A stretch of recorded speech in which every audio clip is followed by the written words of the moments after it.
Hello my dear ఆహారీస్, మీకు తెలియందేముంది, వర్షం పడాలే కానీ మన కాళ్ళు ఒక చోట ఆగవన్నమాట.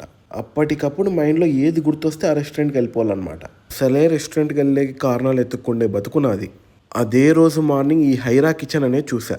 జూబ్లీ హిల్స్లో ఉందని కూడా తెలుసు. హైరా నన్ను రారా అని పిలిచినట్లు అనిపించింది మావా. అంతగా బంగపోతే వెళ్ళకుంటే బాగోదుగా. వెళ్ళిపోయా. హైరా కిచెన్ కర్నూలు వాళ్ళది. ఇది మొత్తం ఒక 2 ఫ్లోర్ బిల్డింగ్లో సెటప్ చేశారు. సో మొత్తం రాయలసీమ డిషెస్ ట్రై చేద్దాం అనుకున్నాం. Rayalaseema chicken dry, Devarabanda mutton కడ్డీలు ఆర్డర్ ఇచ్చాం. చికెన్ డ్రై బాగుంది కానీ మటన్ కడ్డీలే ఉడకలేదు మావా. ఇంకా మటన్ కుండ బిర్యానీ మావా, నన్నే పిచ్చోని చేయాలనుకున్నారు. కుండ బిర్యానీ వండితే పైన పిండి కూడా ఎండలేదు. Poor, very poor. మిక్స్డ్ పొట్లం పలావ్ బాగుంది. షాహీ కుర్మాని సేమియా పాయసం పెట్టారు. అన్నుబాయి ఇంట్లో ఎన్ని పండగలకు తినలేదు, నన్ను మోసం చేయలేరు. నేను నీకు పెట్టిన అన్నం కాదురా అబ్బాయి, ఇంపర్మేషన్ ఈజ్ వెల్త్.